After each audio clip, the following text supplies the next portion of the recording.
nature, Paimon. That whole scene just now was really...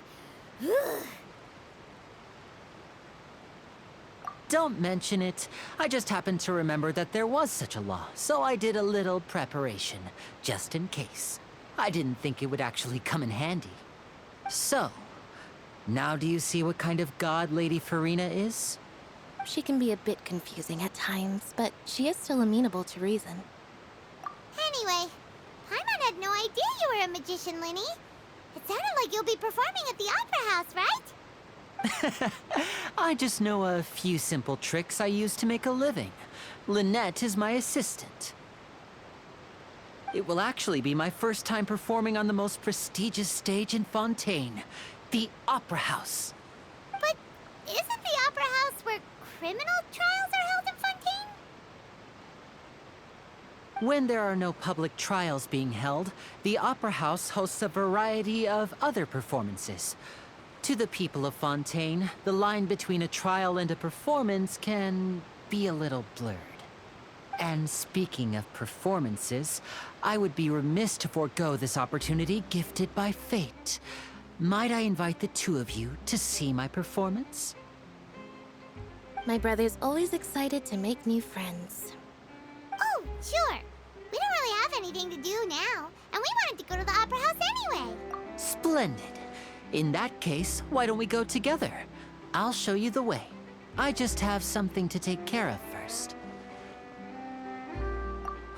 You really mean it? Then I'll take you up on your offer. This is a magical item known as a magic pocket. Perhaps you can help me distribute them to the people here. Huh? What are they going to use it for? About that... You asked me before about the prophecy, right?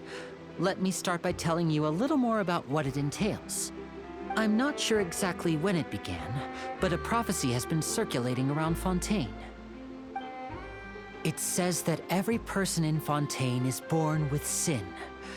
No matter how the Nation of Justice holds trial after trial, this sin cannot be absolved. Until one day, the water levels in Fontaine will rise, and the sinful people will slowly be drowned. In the end, the people will all be dissolved into the waters, and only the Hydro Archon will remain, weeping on her throne. Only then will the sins of the people of Fontaine be washed away. That sounds pretty gloomy. Why are people in Fontaine born with sin? What is that supposed to mean? There are lots of guesses. Some say that the ancestors of Fontaine stole the power of the seas and stirred its wrath. Others say that the people of Fontaine never heeded the first Hydro Archon's warnings and offended Celestia. But here in Fontaine, evidence is what matters. There hasn't been concrete evidence for any of these claims, so they can only be regarded as conjecture. If even the people in Fontaine don't know what sin they committed, wouldn't it be better just to ignore the prophecy completely? Why bother feeling guilty all the time? That's exactly what the people did at first. But in the last few years, the water levels in Fontaine have actually started rising. Many places have already been completely submerged, and now lie beneath the sea. Many people carry on with their lives as before and shrug it off as a natural phenomenon. But my family and I think that the people of Fontaine shouldn't ignore the possibility, which would end up sentencing them to death. We hope that at least the people who reside near the waterfront can move away before it's too late. So, we've started distributing magic pockets to them. As a magical item, these magic pockets have astonishing capacity.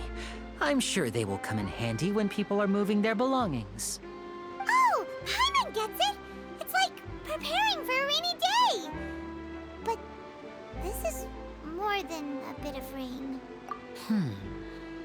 Perhaps only absolute power could ever contend with such a catastrophe. But who knows? We're just tiny specks in the grand scheme of things. Now, if you'd like to help, then please give these magic pockets to anyone nearby.